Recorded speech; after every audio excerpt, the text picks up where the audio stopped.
ಸಚಿವ ಸಂಪುಟದ ಉಪಸಮಿತಿ ಡಾಕ್ಟರ್ ಪರಮೇಶ್ವರ್ ಅವರು ಗೃಹ ಸಚಿವರ ಅವರ ಅಧ್ಯಕ್ಷತೆಯಲ್ಲಿ ಸಭೆ ಕರೆದಿದ್ದರು.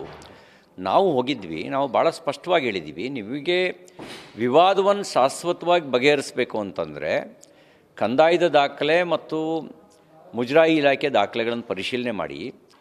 ದತ್ತಾತ್ರೇಯ ಪೀಠ ಮತ್ತು ಬಾಬಾ ಬಡನ್ ದರ್ಗಾ ಎರಡೂ ಬೇರೆ ಬೇರೆ, ಎರಡೂ ಒಂದೇ ಅಲ್ಲ. ಬಾಬಾ ಬಡನ್ ದರ್ಗಾ ಚಿಕ್ಕಮಗಳೂರು ತಾಲೂಕು ಜಾಗರ ಹೋಬಳಿ ನಾಗೇನಹಳ್ಳಿ ಗ್ರಾಮದ ಸರ್ವೆ ನಂಬರ್ 57ರಲ್ಲಿದೆ, ಆ್ಯಸ್ ಪರ್ ದ ರೆಕಾರ್ಡ್ಸ್. ನಾನು ಹೇಳ್ತಾರೆ ರೆಕಾರ್ಡ್ಸ್. ದತ್ತಾತ್ರೇಯ ಪೀಠ ಚಿಕ್ಕಮಗಳೂರು ತಾಲೂಕು ಜಾಗರ ಹೋಬಳಿ ಇನಾಮ್ ದತ್ತಾತ್ರೇಯ ಪೀಠ ಗ್ರಾಮದ ಸರ್ವೆ ನಂಬರ್ 195ರಲ್ಲಿದೆ. ಹಾಗಾಗಿ ಎರಡೂ ಬೇರೆ ಬೇರೆ. ಹಾಗಾಗಿ ಈ ದಾಖಲೆಗಳನ್ನು ಪರಿಶೀಲನೆ ಮಾಡಿ ಗೆಜೆಟ್ ನೋಟಿಫಿಕೇಷನ್ನು, ಕಾಲಕ್ಕೆ ಹೊರಡಿಸಿದಂಥ ಗೆಜೆಟ್ ನೋಟಿಫಿಕೇಷನು, ಟೆನೆಂಟ್ ಆ್ಯಕ್ಟ್ ಬಂದಾಗ ದತ್ತಾತ್ರೇಯ ದೇವರ ಹೆಸರಿನಲ್ಲಿದ್ದ ಜಮೀನು, ಬಾಬಾ ಬಡನ್ ದರ್ಗಾದ ಹೆಸರಿನಲ್ಲಿರೋ ಜಮೀನು ಎರಡೂ ಬೇರೆ ಬೇರೆಯೇ ಇದೆ. ಹಾಗೆ ಎರಡೂ ಒಂದಾಗಿ ನೋಡ್ತಿರೋದೇ ವಿವಾದಕ್ಕೆ ಮೂಲ ಕಾರಣ. ಎರಡೂ ಬೇರೆ ಬೇರೆ, ಇದು ಅದು ಬೇರೆ ಬೇರೆ. ಹಾಗಾಗಿ ಈ ದಾಖಲೆಗಳ ಆಧಾರದಲ್ಲಿ ಸಂಪೂರ್ಣವಾಗಿ ವಿವಾದವನ್ನು ಬಗೆಹರಿಸಿ ಅಂತ ನಾವು ಅವರಿಗೆ ಹೇಳಿದ್ದೇವೆ. ಇನ್ನು ಸುಪ್ರೀಂ ಕೋರ್ಟ್ನಿಗೆ ಒಂದು SLP ಬಂದಿದೆ. ಆ SLPಗೆ ಸಂಬಂಧಪಟ್ಟಂತೆ ಸರ್ಕಾರ ತನ್ನ ನಿಲುವನ್ನು ಹೇಳಬೇಕು, ತನ್ನ ಸ್ಟ್ಯಾಂಡ್ ಏನು ಅಂತ. ಕಾಲಕ್ಕೆ ಸರ್ಕಾರದ ನಿಲುವು ಬದಲಾಗೋಕ್ಕೆ ಸಾಧ್ಯ ಇಲ್ಲ. 1978ರಿಂದ ಪ್ಯಾರಾವೈಸ್ ರಿಪ್ಲೇನ ಕೇಸ್ಗಳು ಇದೇನು ಮೊದಲನೇ ಕೇಸಲ್ಲ. ದತ್ತಪೀಠದ್ದು ಸುಪ್ರೀಂ ಕೋರ್ಟಿಗೆ ಬಂದಿರೋದು ಮೊದಲನೇ ಕೇಸಲ್ಲ. ಅದು ಜಿಲ್ಲಾ ನ್ಯಾಯಾಲಯದಿಂದ ಹಿಡಿದು ಹೈಕೋರ್ಟಿಂದ ಹಿಡಿದು ಸುಪ್ರೀಂ ಕೋರ್ಟ್ವರೆಗೂ ಈಗಾಗಲೇ 20ಕ್ಕೂ ಹೆಚ್ಚು ಮೊಕದ್ದಮೆಗಳು ಬಂದಿದ್ದಾವೆ. ಆಯಾ ಮೊಕದ್ದಮೆಗಳಲ್ಲಿ ಏನೇನು ನೀವು ಸಬ್ಮಿಟ್ ಮಾಡಿದ್ದೀರಿ ಅದನ್ನು ಕ್ರೋಢೀಕರಿಸಿಯೇ ನೀವು ಇಲ್ಲಿಗೆ ಕೊಡಬೇಕಾಗತ್ತೆ. ಅದನ್ನ ಬಿಟ್ಟು ಕೊಡಲಿಕ್ಕಾಗಲ್ಲ ಅಂತ ನಾವು ಹೇಳಿದ್ದೀವಿ. ಅದು ಬಿಟ್ಟು ಕೊಟ್ಟರೆ ಕೇಸ್ ನಿಲ್ಲಲ್ಲ.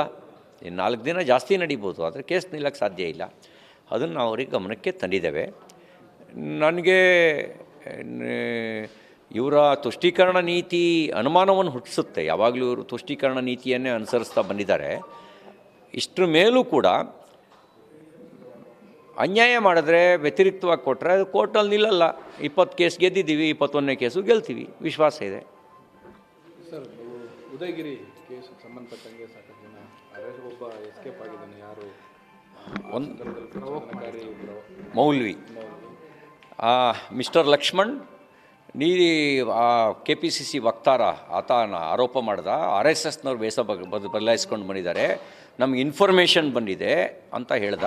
ಸಾರ್ವಜನಿಕ ಕ್ಷಮೆಯಾಚನೆ ಮಾಡು.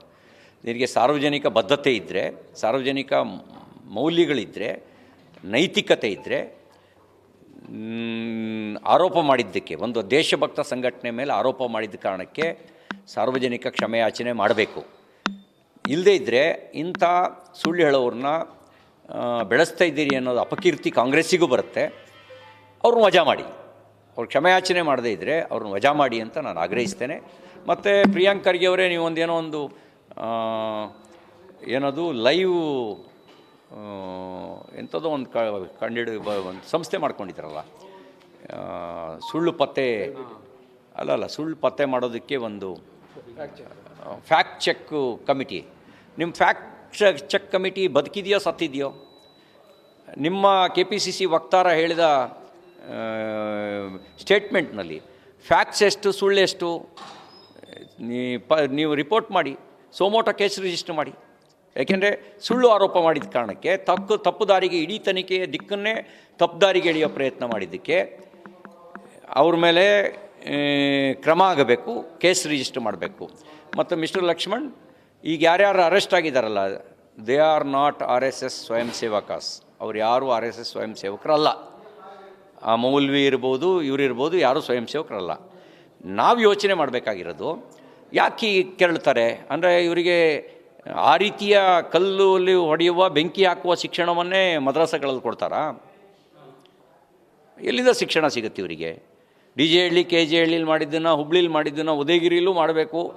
ಒಂದೊಂದು ಸಣ್ಣ ಘಟನೆಗಳನ್ನು ನೆಪವಾಗಿ ಇಟ್ಕೊಂಡು ಮಾಡಬೇಕು ಅಂತ ಯಾಕೆ ಅನಿಸುತ್ತೆ ಅಂದರೆ, ಅವರ ಟ್ರೈನಿಂಗೇ ಹಂಗಿದೆ ಅಂತ ನನಗೆ ಅನುಮಾನ ಇದೆ.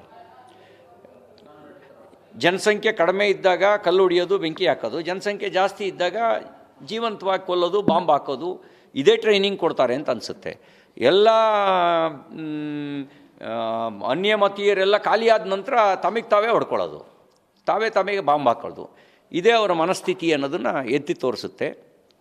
ಅದು ಜಾಗತಿಕ ಘಟನೆಗಳನ್ನು ಉದಾಹರಣೆನೂ ಕೊಡ್ಬೋದು, ದೇಶದಲ್ಲಿ ನಡೆಯೋ ಘಟನೆಗಳನ್ನು ಉದಾಹರಣೆ ಕೊಡ್ಬೋದು. ಇಂಟಾಲರೆನ್ಸು ಇರುವ ಕಾರಣಕ್ಕೇ ಇವೆಲ್ಲ ಆಗ್ತವೆ. ಟಾಲರೆನ್ಸ್ ಇಲ್ಲದೆ ಇರೋದು, ಇಂಟಾಲರೆನ್ಸ್ ಕಾರಣಕ್ಕೆ ಇವೆಲ್ಲ ಆಗ್ತವೆ. ಸರ್, ಈಗ ಮುಖ್ಯಮಂತ್ರಿ ಬದಲಾವಣೆ ಬಗ್ಗೆ ಚರ್ಚೆ ನಡೀತಾ ಇದೆ. ಇವತ್ತು ಎನ್ ಬಿ ಪಾಟೀಲ್ ಅವರು ಹೇಳಿದ್ದಾರೆ, ದೇವರಾಜ ಅರಸು ಅವರ ದಾಖಲೆಯನ್ನು ಸಿದ್ದರಾಮಯ್ಯ ಅವರು ಮುರಿಬೇಕು, ಇನ್ನು 5 ವರ್ಷ ಅಲ್ಲ, ಇನ್ನು 10 ವರ್ಷನೂ ಕೂಡ ಅವರೇ CM ಆಗಿರ್ತಾರೆ.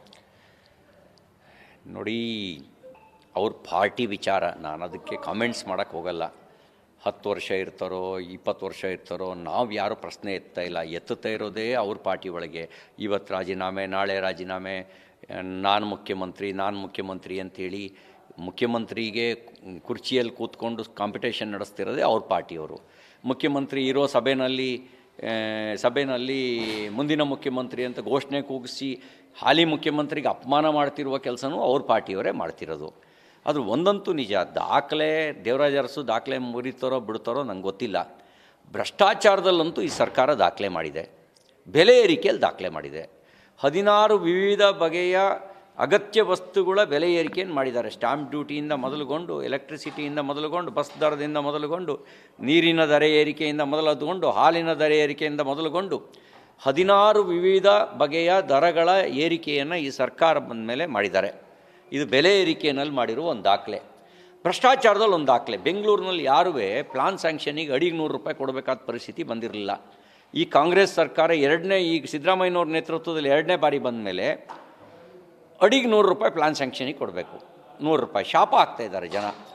ಆಕ್ಯುಪೇಷನ್ ಸರ್ಟಿಫಿಕೇಟ್ ತಗೊಳ್ಬೇಕು ಅಂತ ಹೇಳಿದ್ರೆ ಇವರ ಅಪ್ಪನ ಆಸ್ತಿಲಿ ಪಾಲು ಕೇಳ್ದಂಗೆ ಕೇಳ್ತಾರೆ ಅಂತ ಬಿಲ್ಡರ್ಸು ಭಯಭೀತರಾಗಿದ್ದಾರೆ. ಈಗ ಈ ಅಪ್ಪನ ಆಸ್ತಿಲಿ ಪಾಲು ಕೇಳೋದು ಯಾರು? ಒಂದೇ ತಾಯಿ ತಂದೆ ಹೊಟ್ಟೆಲಿ ಹುಟ್ಟಿದ್ದರು ಪಾಲು ಕೇಳ್ತಾರೆ ಅಪ್ಪನ ಆಸ್ತಿಲಿ ಪಾಲನ್ನ. ಇವರು ಅಪ್ಪನ ಆಸ್ತಿಲಿ ಪಾಲು ಕೇಳ್ದಾರ ಥರ ಆಕ್ಯುಪೇಷನ್ ಸರ್ಟಿಫಿಕೇಟಿಗೆ ಕೇಳ್ತಿದಾರಂತೆ. ಇದು ಭ್ರಷ್ಟಾಚಾರದಲ್ಲಿ ಮಾಡಿರುವಂಥ ದಾಖಲೆ. ಅತಿ ಹೆಚ್ಚು ಸರ್ಕಾರಿ ನೌಕರರು ಆತ್ಮಹತ್ಯೆ ಮಾಡಿಕೊಂಡ್ರ ಕಾಲಘಟ್ಟನೂ ಈ ಸರ್ಕಾರದ ಅವಧಿಯಲ್ಲಿ ಅತಿ ಹೆಚ್ಚು ಸರ್ಕಾರಿ ನೌಕರರು ಆತ್ಮಹತ್ಯೆ ಮಾಡಿಕೊಂಡಂಥ ದಾಖಲೆ ಇವ್ರದ್ದು. ಹಾಗಾಗಿ ಈ ಎಲ್ಲ ದಾಖಲೆಗಳನ್ನು ಮುರಿದಿದ್ದಾರೆ. ಬರೀ ಎಷ್ಟೋ ದಿನ ಅಧಿಕಾರದಲ್ಲಿ ಇರ್ತಾರೆ ಅನ್ನೋ ದಾಖಲೆ ಅಲ್ಲ, ಇವರು ಭ್ರಷ್ಟಾಚಾರದ ದಾಖಲೆ, ಬೆಲೆ ಏರಿಕೆ ದಾಖಲೆ, ಇದರಲ್ಲಿ ಈ ಎಲ್ಲರ ದಾಖಲೆಯನ್ನು ಈಗಾಗಲೇ ಮುರಿದಿದ್ದಾರೆ. ಇನ್ನು 40% ಆರೋಪ ಅಂತಿದ್ರಲ್ಲ, 100% ಲೂಟಿ, 100% ಲೂಟಿ, ಅಲ್ಲೂ ದಾಖಲೆ ಮಾಡಿದ್ದಾರೆ.